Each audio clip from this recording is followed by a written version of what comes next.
Boa noite, hoje 5 de novembro de 2019, direto do Estúdio 2 da Rádio Borborema em Campina Grande, para mais uma edição do Entusiasta Político. E hoje, um convidado especial, o professor Juracy Regis de Lucena.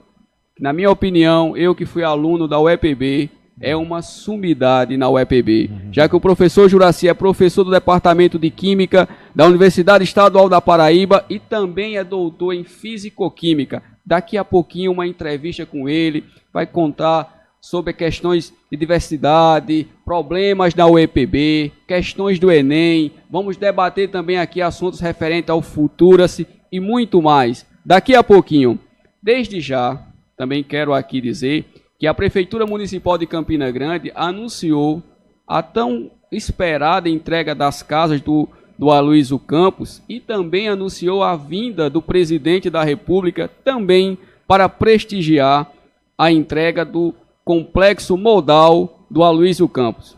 Professor Juracy, obrigado por atender o nosso convite. Não vou aqui me alongar muito, já que nós temos diversos assuntos a debater, que é de extrema importância para não só a comunidade acadêmica, mas para toda Campina Grande e Paraíba, tá certo? Professor Juracy, obrigado, nos dias seu boa noite. Boa noite, Sérgio, boa noite, Bruno, aqui que está na técnica aqui, fazendo um trabalho excepcional, né, Bruno? Então, eu queria também cumprimentar todos que fazem a UEPB, a universidade que eu estou aqui trabalhando em Campina Grande desde 2002, né? Sou pessoense e me apaixonei, né? Foi amor à primeira vista. Quando eu cheguei aqui, já vi que aqui eu poderia tentar fazer uma pequena colaboração, né, na construção da história dessa universidade, que é a Universidade Estadual da Paraíba. Muito bem.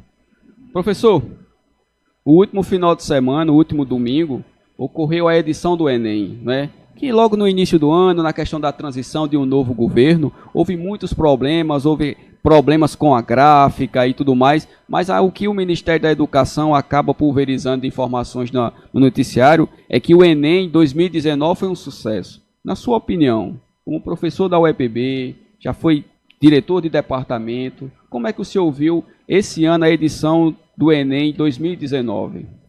Olha, o Enem, ele é um dos maiores exames do mundo, né? Nós temos 5 milhões de candidatos e os candidatos começam, os brasileiros, os jovens brasileiros começam a ter essa oportunidade de fazer o Enem desde os seus 15, 16 anos. Então a gente tem que ter muito cuidado ao falar do Enem, porque a gente mexe também com a questão psicológica dos nossos jovens. Então, nesse caso, assim, para a felicidade de todos, porque o Enem ele não é de um governo, né, de uma gestão, ele é um exame nacional do nosso país. Então, entra presidente, sai presidente, e a gente mantém o nosso Enem. A gente tem que ter muito cuidado ao criticar um exame tão importante, né, que eu já participei como coordenador, né, de setor. Eu já, na verdade, assim, na época do vestibular, eu me preocupava muito com essa questão dos exames. Aí, nesse caso, assim, a primeira etapa, que foi domingo, né, nós teremos uma outra etapa no próximo domingo, da parte de ciências da natureza, né, a parte de linguagens, matemática, né. Então, eu acho assim que foi um sucesso, eu poderia dizer, porque eu acompanhei, meu filho fez, né, eu participei assim do processo e eu não vi nada assim que prejudicasse o andamento, né, e essa primeira etapa do Enem. Vou torcer, né, pelo país, pelos nossos jovens que estão aí nessa expectativa de fazer uma prova, de tentar conseguir uma vaga, sobretudo na universidade pública, gratuita e de qualidade, né, que transcorra tudo bem no próximo domingo.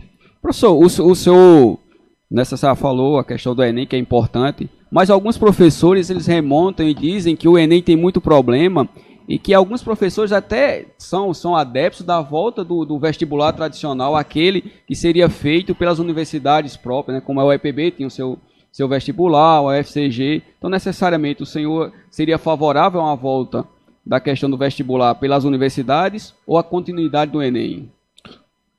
Olha, Sérgio e ouvintes, essa é uma questão que não é tão simples, né, de a gente decidir deixar de acompanhar o Enem, né, no caso da nossa Universidade Estadual da Paraíba, e simplesmente voltar a fazer vestibular. Ou ao contrário também. A gente tem que ter muito cuidado, porque é um processo que mexe, né, como eu falei, né, com a questão psicológica até dos estudantes, porque a gente, né, os estudantes, os jovens estudam todo um tempo, né, o ensino fundamental 1, fundamental 2, ensino médio, toda aquela expectativa, de uma hora para outra as regras mudam. Isso não é muito legal.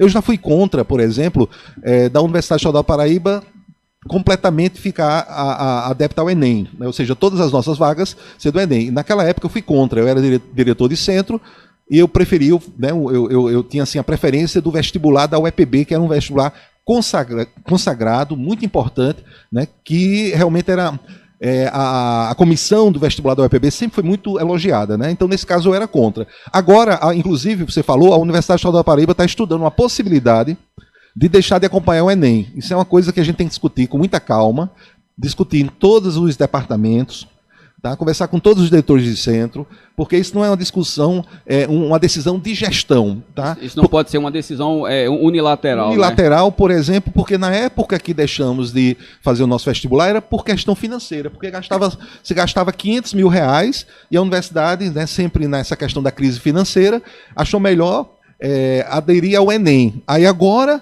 a crise ainda não acabou. Nós estamos ainda com salários congelados, as progressões congeladas, recomposição, né? A gente está há mais de 5 anos sem uma recomposição do salário, e agora o EPB tem dinheiro para deixar de acompanhar o Enem, fazer o seu próprio vestibular. Então é uma coisa que tem que ser estudada com bastante critérios, né? Não é uma coisa assim que eu poderia dizer aqui sim ou não rapidamente. Eu gostaria muito de debater isso com vários colegas, ouvir vários colegas para a gente ter uma conclusão sobre isso. Ok. Eu já quero fazer aqui o registro de alguns dos nossos ouvintes, que é do amigo Jean Carlos, também do Pedro Medeiros, do Marcos Antônio, do Rafael Barreto, da Sueleide Dantas, da Crivanilda, também estão aqui conosco. Também quero fazer o registro da professora Jussara Carneiro Costa, que acompanha aqui o professor Juraci nessa entrevista. Professor, o Ministério da Educação tem tentado implantar, se não me foge a memória, o programa do Futuras, né?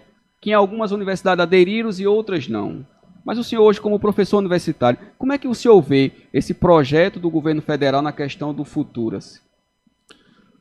Olha, Sérgio e ouvintes, o Futuras, ele foi, digamos assim, o primeiro grande projeto que o MEC, né, da nova gestão do presidente Jair Bolsonaro, propôs às universidades federais e os institutos federais. Esse programa Futurice, ele ainda não está bem claro para todos nós. Tá? Existem críticas, às vezes, mais no âmbito ideológico, tá? Ou seja, que também não são bem fundamentadas. Existe, na verdade, o próprio governo que não consegue explicar bem o que ele quer com esse Futurice.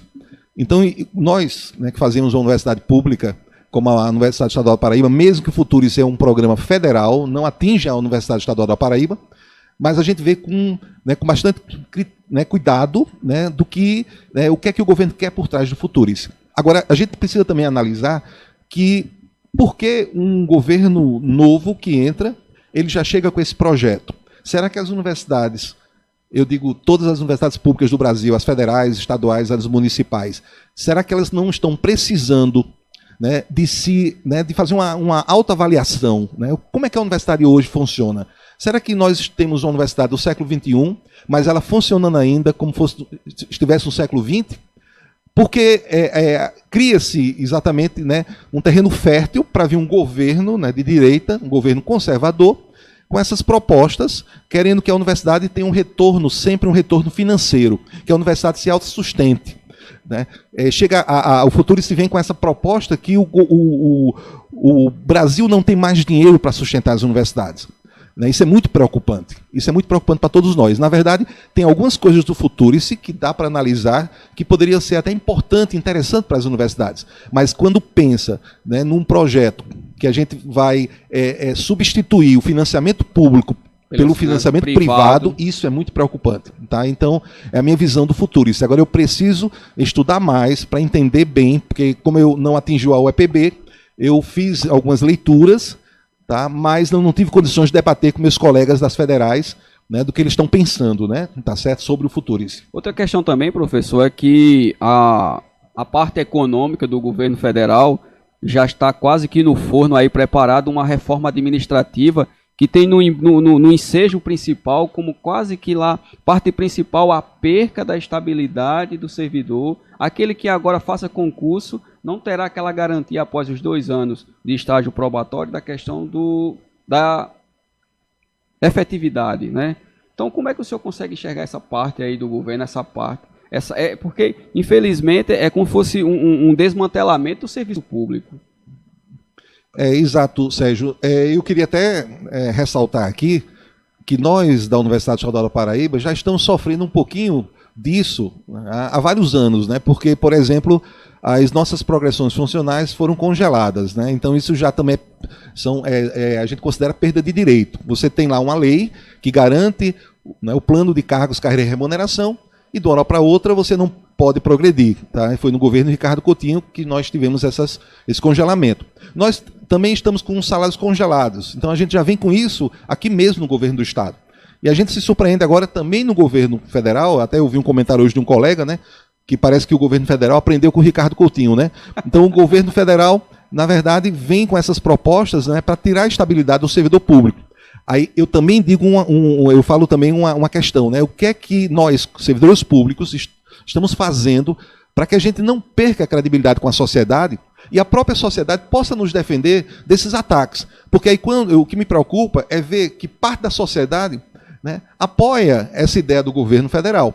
Da parte da sociedade que procura um serviço público e não tem esse serviço público de qualidade. Assim, professor, eu vejo uma discussão complicada, porque a discussão das pessoas é que dizer que a instabilidade do servidor seria um privilégio. E, na verdade, não é um privilégio, é uma garantia que você não fique sob as garras políticas, né, sob os ditames políticos. Então, não seria um privilégio. De forma alguma, não é um privilégio, ainda mais tem um detalhe, que nós, servidores públicos, né, nós não temos, na verdade, a questão, né, da rescisão, né, nós não temos a multa rescisória, se a gente perdeu o emprego ou se a gente pedir exoneração, tá? Nós não temos o FGTS, que eu quis dizer. Então, na verdade, por exemplo, se eu fosse um servidor, né, da iniciativa privada, nesses 17 anos da UEPB, eu já tinha adquirido um FGTS, eu já teria, digamos assim, se eu comprei um apartamento, eu já tinha liquidado meu apartamento. E nós, servidores públicos, nós não temos isso. Então, na verdade, não é um privilégio. Agora, eu, como servidor público, professor da UEPB, eu não me lembro nunca que eu sou um servidor público, no sentido de privilégio. Tá? Eu nunca lembro, tanto faz eu trabalhar na iniciativa privada como no serviço público. Eu tenho que cumprir minhas obrigações, eu tenho que cumprir minhas funções, eu tenho que atender bem o meu público. E quem é meu público? São os estudantes de licenciatura em Química, de Química Industrial. Quando eu era diretor de centro, né, todos que faziam ali o Centro de Ciência e Tecnologia. Tá? Como eu estou no Consune hoje, no Conselho Superior da Universidade, quando eu estou naquele momento ali, naquele conselho, eu estou pensando, né, na instituição como um todo. Tá? Então, eu não me preocupo muito nesse sentido. Agora, de fato, a gente tem que ter cuidado, né, enquanto servidor público, né, de não passar uma imagem para a sociedade, né, que nós, né, temos bastante privilégios e nós não cumprimos nossas funções. Isso é que é preocupante, a gente não perder essa credibilidade com a nossa sociedade. É verdade. Eu quero agradecer aqui a parceria da transmissão pelo portal de notícia SNN Notícia. Também estamos no blog E-Notícia do nosso colega Edgar Fernandes. Também estamos nos aplicativos Rádiosnet e Rádio Borborema, também no YouTube, sobre o Rádio Borborema Oficial. Nosso entrevistado de hoje é Juraci Regis de Lucena, ele é professor da UEPB do Departamento de Química. Professor, como é que anda a vivência da questão democrática acadêmica na UEPB? Olha, Sérgio, eu estava lendo até um documento hoje, né, um artigo, né, do intelectual Milton Santos, e eu achei muito interessante, foi de 1998, mas, né, assim, é muito o que a gente está passando hoje na Universidade Estadual da Paraíba. Eu acho que uma universidade, todos os seus, né, servidores, professores, estudantes, eles devem ter liberdade de criticar. Quando a universidade, você não pode criticar, porque as pessoas acham, a gestão acha, né, que você está contra a gestão, que você está, né, querendo uma crítica que não tem fundamento, não faz uma avaliação, isso é muito preocupante. Então, hoje na Universidade Estadual da Paraíba, eu vejo que, ao pensar a instituição, ao querer melhorar a instituição, qualquer que seja o colega professor técnico, até mesmo o estudante, ele já não é muito bem visto pela gestão atual. tá? Eu já tive isso assim, já senti isso na própria pele, digamos assim. E eu vejo que a universidade ela precisa ser mais transparente. E quando eu digo transparente, não é ter um site, né, na página da universidade, um link lá de transparência. Isso não é transparência. Isso é uma parte da transparência. A transparência tem que ser em todos os sentidos. Né? Na política acadêmica interna, a gente não pode, por exemplo, quando a gente conversa com algum professor, e o professor sempre acha, qualquer colega nosso, que quando é um projeto que ele vai submeter, ele não tem o mesmo tratamento que o outro colega tem. Tá? Os estudantes também, quando eles se submetem a algum processo de edital, às vezes ele não tem o mesmo tratamento. Então isso é muito preocupante. Tá? Eu acho que a transparência, a gente precisa, digamos assim, né, melhorar essa transparência na universidade. E a questão democrática também. Por exemplo, próximo ano nós teremos as nossas eleições de vários centros, vários departamentos, coordenações e também para a reitoria. Isso é uma coisa muito, muito salutar. A alternância no poder é muito salutar. Democracia acadêmica deve ser como um modelo até mesmo para as eleições municipais, estaduais, até federais. Então, a gente percebe que quando você quer fazer alguma crítica construtiva, as pessoas já entendem que você quer ser candidato, que você está com outra intenção, e, na verdade, se uma pessoa tem interesse em ser candidato, não é o meu caso, isso é uma coisa muito salutar. É a democracia acadêmica. A universidade ela é pública, ela não tem um dono, tá? Ela não é de um grupo, ela é da comunidade, ela é de quem paga impostos, ela é do contribuinte paraibano. Tá certo? Então, nesse caso, assim, eu defendo muito, quando eu fui diretor do CCT, inclusive, eu sempre pensei isso. A gente tem que ter uma abertura completa. Eu sou contra a reeleição, Sérgio, exatamente por isso, para que ninguém pense em pensar uma instituição como um projeto de poder. Tá? Vamos ficar aqui por 20 anos, por 30 anos, gerindo essa instituição. Eu não penso assim. Eu acho que tem que ter alternância no poder, e todos os professores hoje da Universidade Estadual da Paraíba, como diz o regimento, têm condições, né, de colaborar, de contribuir, e não só um pequeno grupo.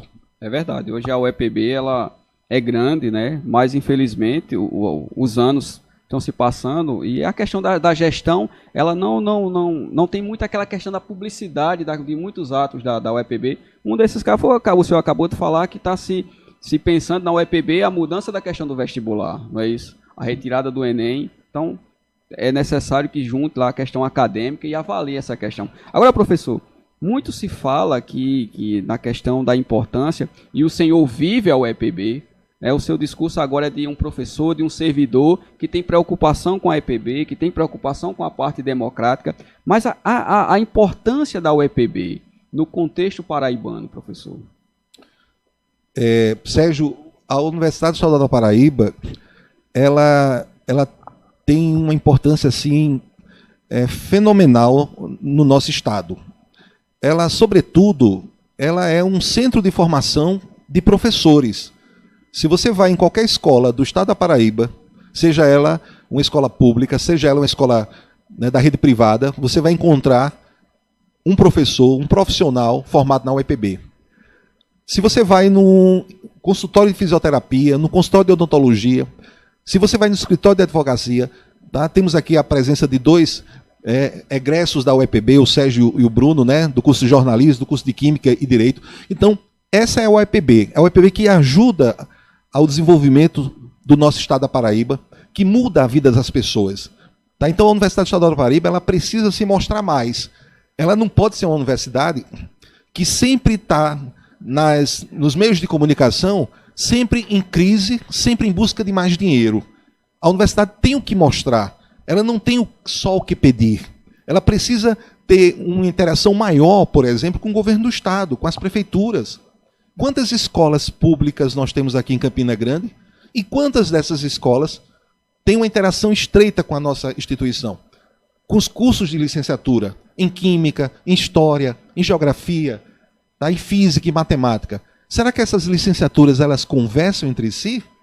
Então a gente precisa muito de mostrar à sociedade a importância dessa nossa universidade. E hoje a UEPB ela não é só de Campina Grande.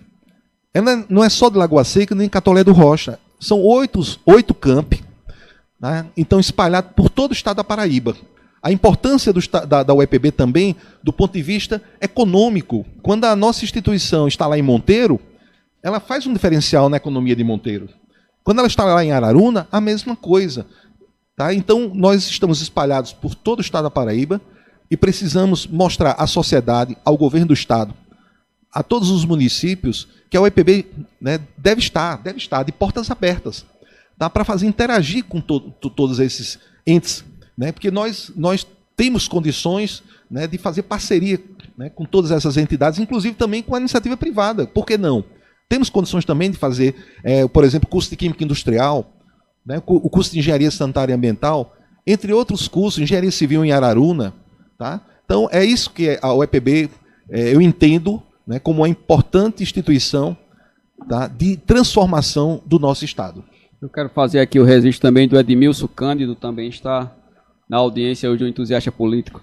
Ó, professor, o discurso que o senhor está falando, essa questão aqui, que muitas vezes a UEPB aparece no cenário, sempre pedindo dinheiro, e a gente está falando aqui de Campina Grande, né? Porque quando a gente vê Campina Grande, a gente vê aquele prédio grande, vê o CCT estruturado, mas como é a questão da UEPB nas cidadezinhas menores, Monteiro, como é que deve ser a estrutura? Se Campina Grande, né, a reitoria acaba falando que a UEPB aqui local está precisando disso, está sem estrutura, imagine como é que está a questão Monteiro e em essas outras localidades.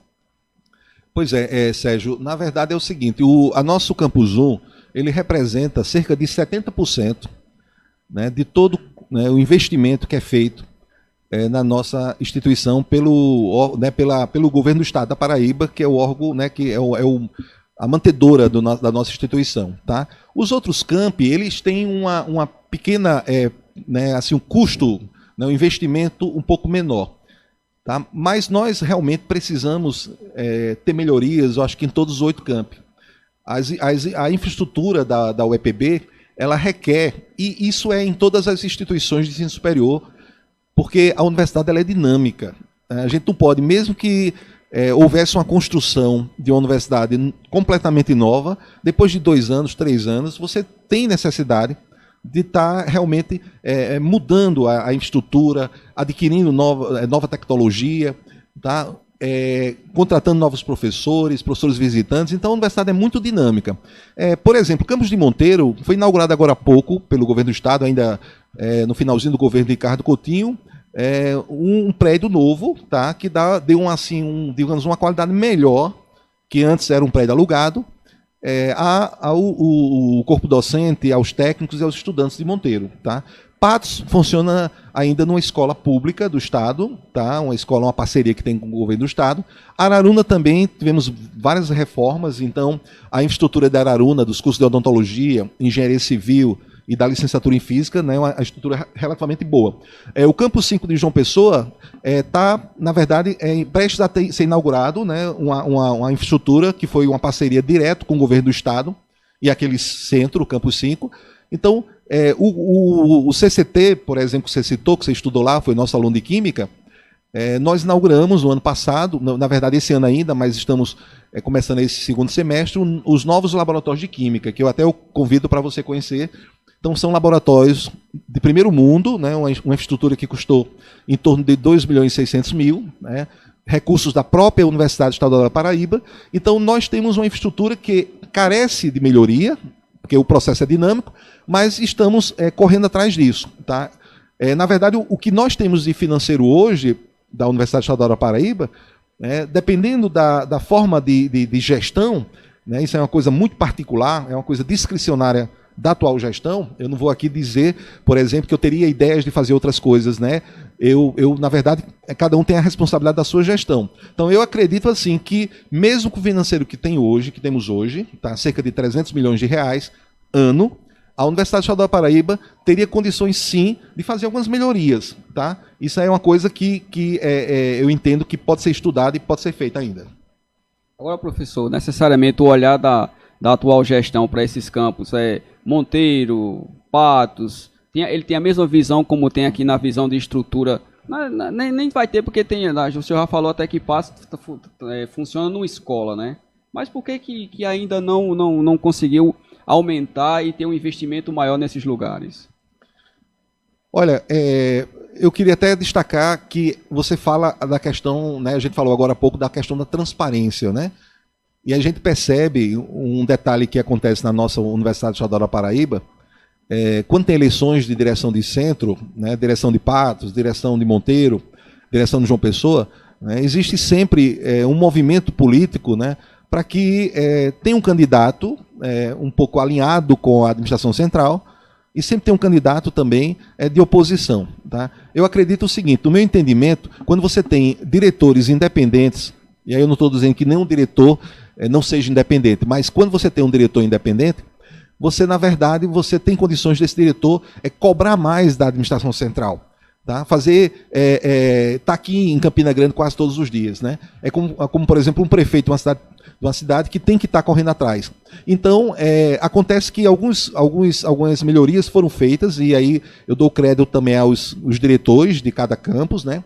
O diretor de Patos, a diretora de João Pessoa, né, a professora Jaqueline, então o diretor de Patos, o professor Adriano, entre outros diretores, que estão correndo atrás, né, de tal forma que algumas melhorias estão sendo feitas naturalmente, né? Porque, na verdade, eu não acho isso que seja, por exemplo, nada demais, porque o nosso estudante ele merece o investimento do dinheiro público para ter qualidade.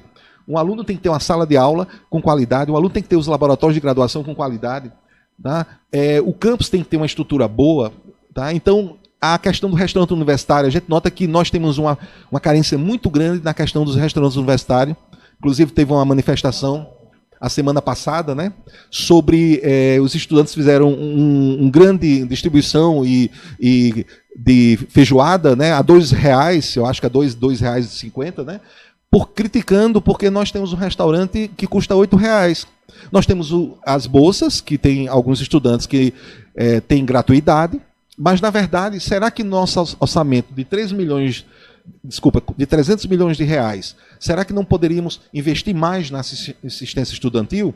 E aí, quando eu falo isso em Campina Grande, agora imagine em Monteiro, que não tem refeitório. Essa é uma das questões aqui, que acho, se não me engano, o Ricardo, acho que ele deve ser, ele não se identificou, ele deve ser de Patos. Ele disse que Patos não existe 1% da estrutura que existe aqui na questão de Campina Grande, né?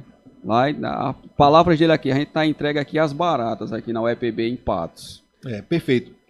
Por exemplo, em Patos, nós temos aqui, ela representa 3,1% dos investimentos de toda a UEPB.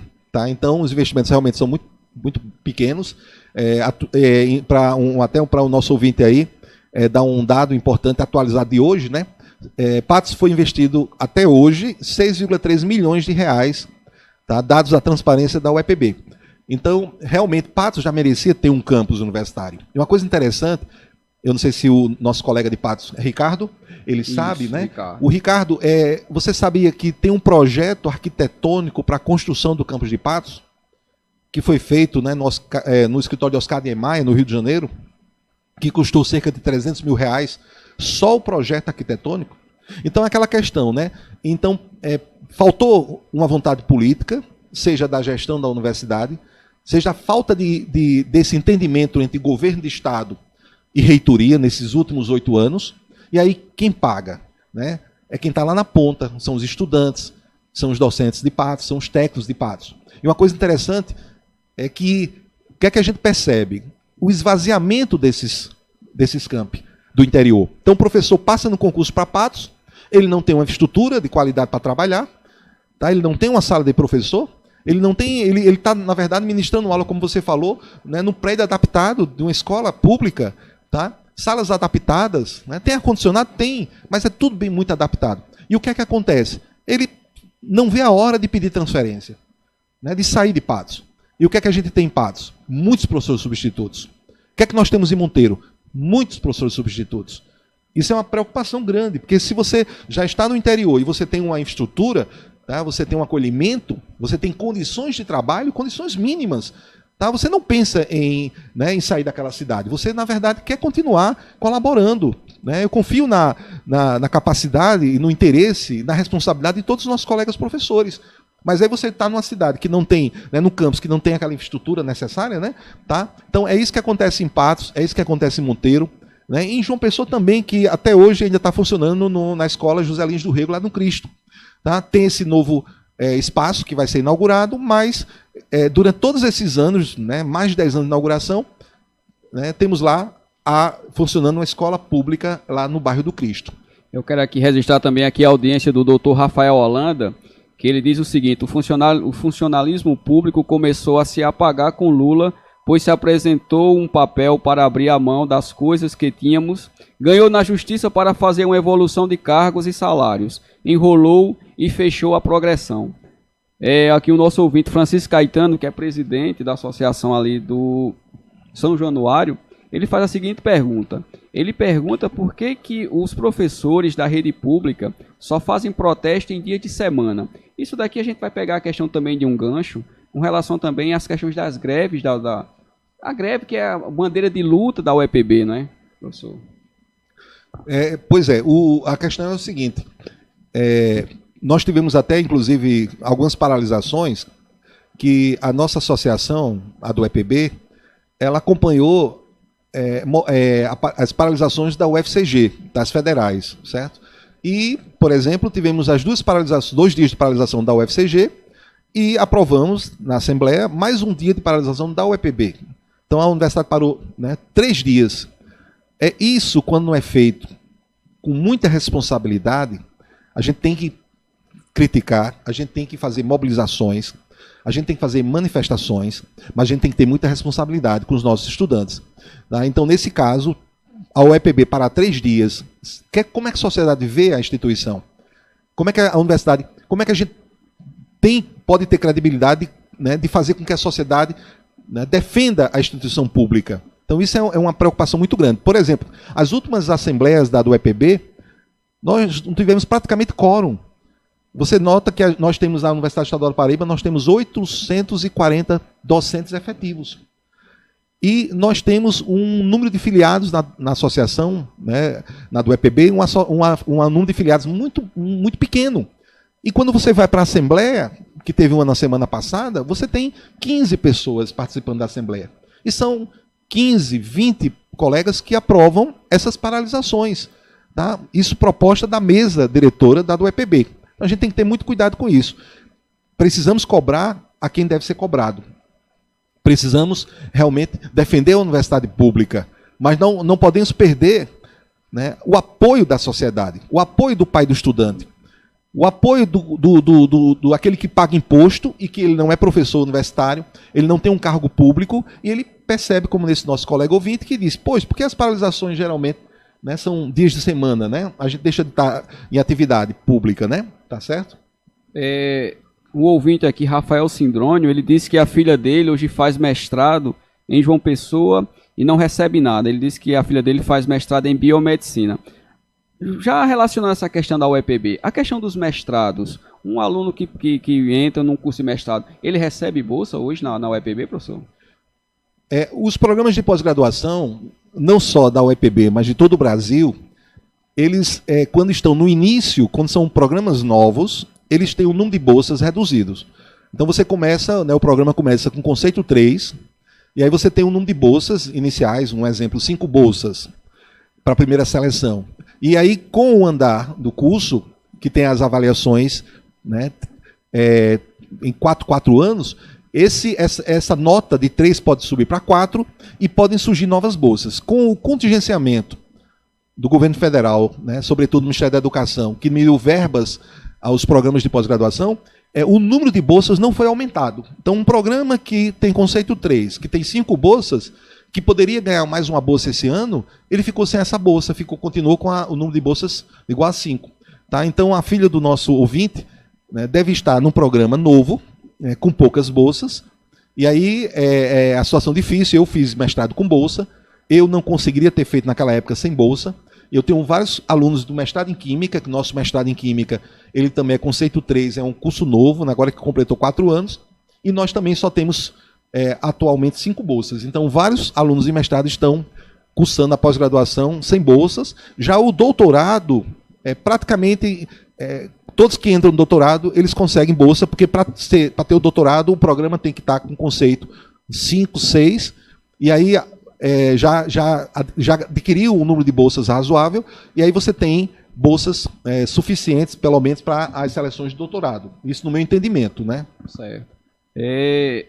A gestão do governador Ricardo Coutinho foi uma gestão muito acirrada, né, na questão da UEPB.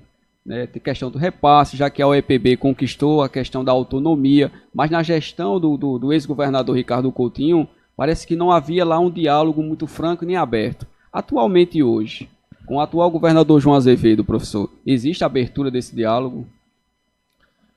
Eu vou falar primeiro, né, como cidadão paraibano, né, observando o que está acontecendo, né, com a gestão João Azevedo. Né? A gente percebe que o governador João Azevedo ele está querendo, está conseguindo, né, fazer uma gestão diferente, uma gestão que tem uma personalidade diferente que tinha a de Ricardo Coutinho. Ele está dizendo assim, quem é o governador sou eu.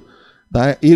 Algumas práticas do governador Ricardo Coutinho, né, do ex-governador Ricardo Coutinho, ele está abolindo. Né? Você vê, por exemplo, no São João de Campina Grande, nunca Ricardo Coutinho veio participar do São João de Campina Grande, e o João Azevedo estava aí prestigiando, né, no Parque do Povo, mesmo que não estivesse no mesmo camarote do prefeito Romero Rodrigues, mas estava lá. Isso é uma coisa muito importante, porque seja Ricardo Coutinho, seja João Azevedo, ele é governador do estado da Paraíba. Ele não é governador, né, de quem apenas o apoia. Então, a Universidade Estadual da Paraíba, assim que o governador Ricardo Coutinho entrou, ele percebeu algumas distorções no sentido da própria governança da Universidade Estadual da Paraíba. Nós tínhamos, alguns anos já, autonomia financeira. Nós tínhamos recebendo duodécimos no valor, por exemplo, né, de uma instituição que poderia construir, como construiu aquele prédio da Central de Aulas, um custo de 24 milhões de reais. Então a universidade ela tinha um lastro orçamentário muito interessante. Aí Ricardo Coutinho, quando assumiu, ele disse, bem, né, no meu entendimento aqui, são palavras de Juraci, né, na verdade ele disse, olha, não é bem assim agora é um novo governo, né, vamos diminuir um pouco esse repasse. E aí ele fez isso não só com a UEPB, como os poderes que recebiam do Odécimo, Assembleia Legislativa, Tribunal de Contas do Estado, Ministério Público, Defensoria Pública, né? E aí ele fez um tratamento igual para todos esses que recebiam do Odécimo.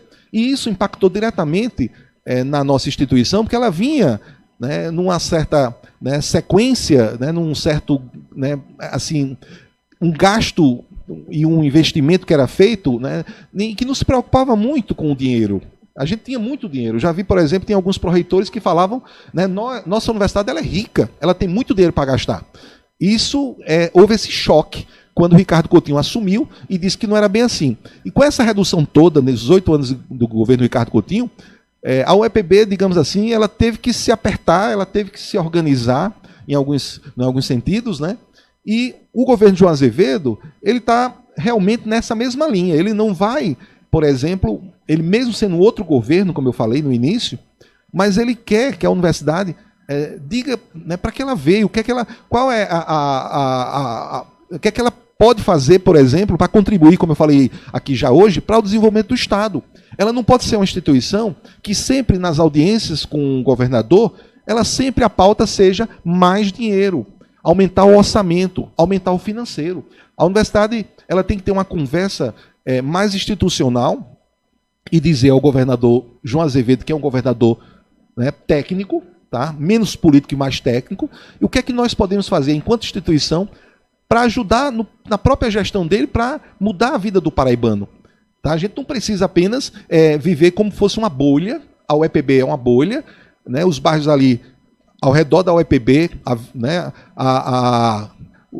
o Araxá, a Vila dos Teimosos, ali não, nós somos diferentes, nós somos uma instituição, tá? E a sociedade que está ao lado ali, tá? Ela não tem nada a ver com a UEPB, nós somos melhores, nós somos intelectuais, nós somos doutores. Não, não é bem assim. Nós fazemos parte do Estado da Paraíba. Nós precisamos nos preocupar, né, com o desenvolvimento social do nosso Estado. Então eu acho que, apesar de João Azevedo tá querendo conversar não só com a UEPB, como os demais poderes, inclusive o governador João Azevedo aumentou o orçamento de todos os poderes, mas não aumentou da UEPB. O que foi que aconteceu? Será que na audiência, né, do reitor com o governador, o que é que conversaram? Será que o governador não entendeu, né, e percebeu que, na verdade, a UEPB, como sempre, mais dinheiro, mais 5 milhões, mais 10 milhões?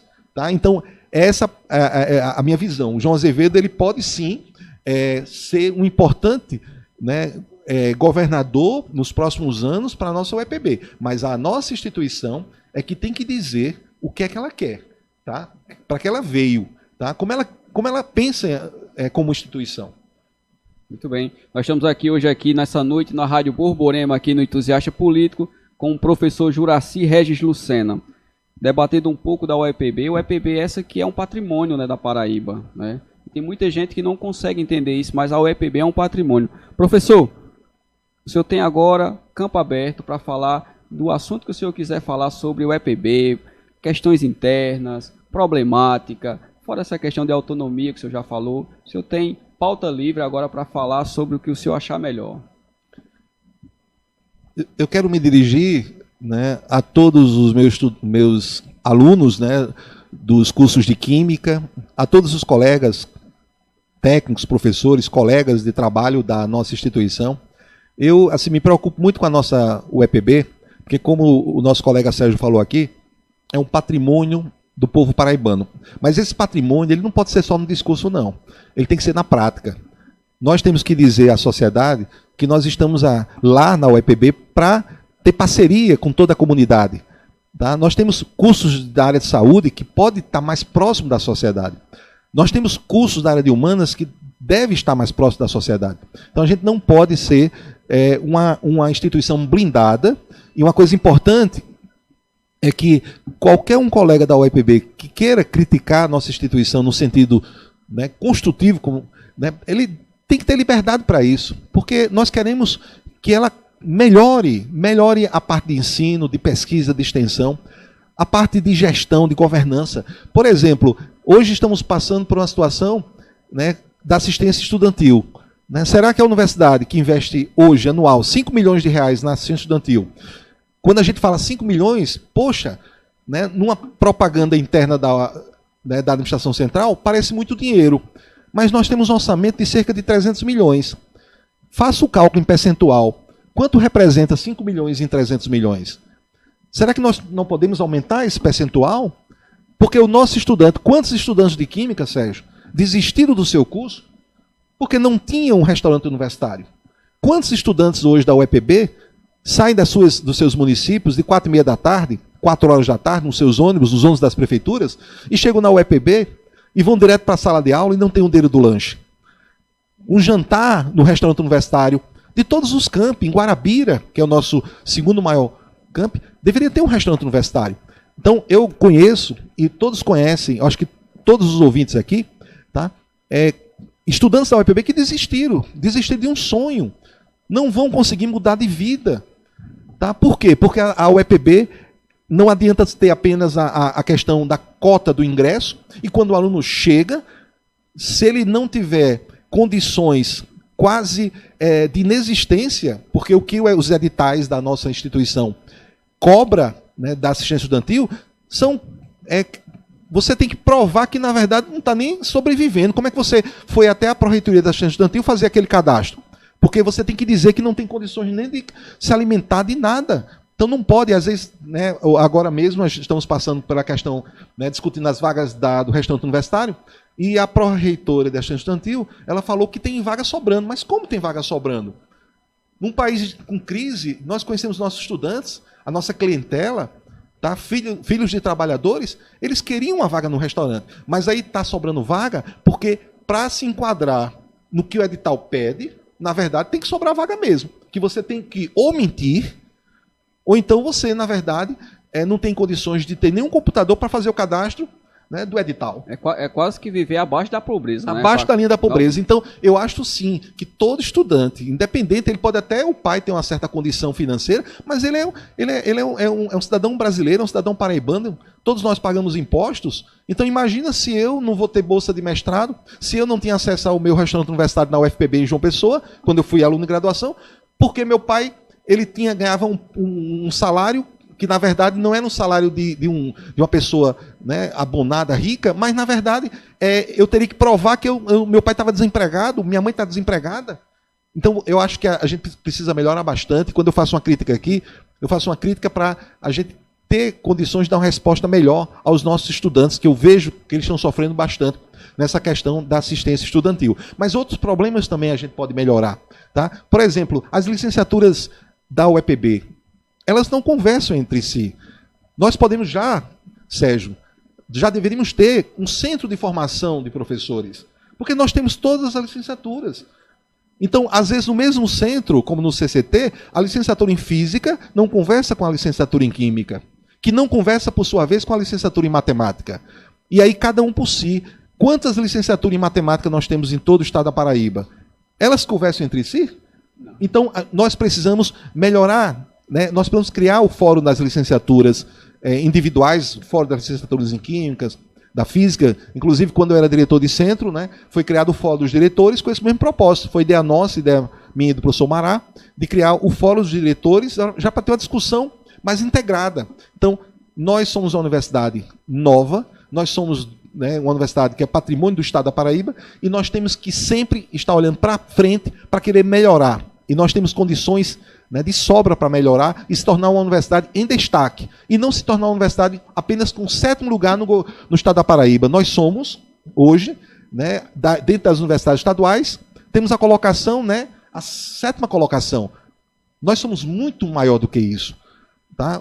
Nós temos, por exemplo, só para fechar aqui, 94% dos 840 efetivos professores, nós temos 94% entre mestres e doutores. Nós temos pessoas altamente qualificadas. Tá? Nós temos um corpo técnico altamente qualificado também.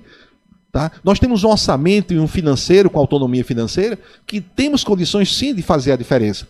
E sair desse 7º lugar, tá, para um lugar mais, né, digamos assim, não desrespeitando as nossas outras estaduais, tá, mas um lugar melhor, muito melhor que nossos estudantes, nossos técnicos, nós docentes aqui da nossa UEPB merecem. Eu quero agradecer aqui ao professor Juraci, que atendeu o convite aqui da Rádio Borborema, esteve aqui conosco debatendo sobre a UEPB, sobre os seus problemas, trouxe soluções que são palpáveis, né? Com relação a essa questão do restaurante, faltar vaga. Na minha época, quando eu era estudante da UEPB, se você colocasse um pé dentro e tirasse, você perdia a vaga, né? Então, foi muito interessante, foi bacana demais ouvir aqui o professor Juraci, que para mim é uma honra tê-lo aqui sentado do meu lado, porque fui aluno dele, e posso dizer aqui de cátedra, é uma sumidade na UEPB, professor. Sem sombra de dúvida, obrigado, tá certo?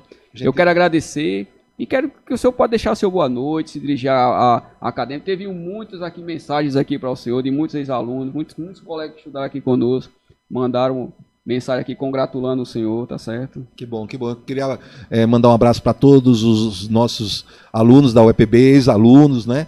Entendeu? Eu sempre digo o seguinte, que aluno da UEPB, sempre aluno da UEPB. Todos os dias eu estou recebendo alunos que hoje estão procurando saber sobre o mestrado, sobre o doutorado, informações sobre outras instituições.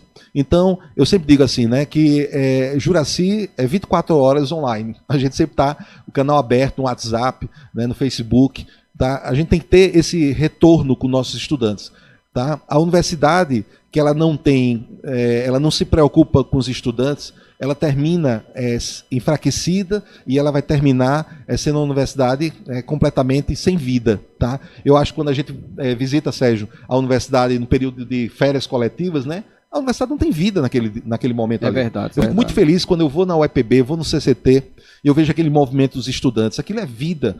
Né? A gente dá vontade de todos os dias assim chegar na UEPB e querer fazer coisas diferentes, querer colaborar e assim colaborar um pouco, né, na formação e na transformação da vida dos nossos estudantes. Tá certo. Eu quero agradecer aqui a presença do professor Juraci, também da professora Jussara Carneiro Costa, que também esteve aqui nos estúdios da Rádio Borborema. Eu quero agradecer a todos que estiveram aqui conosco e, se Deus assim nos permitir, amanhã nós estaremos aqui de volta para mais uma edição do Entusiasta Político. Fiquem todos com Deus e até amanhã, se assim Deus nos permitir.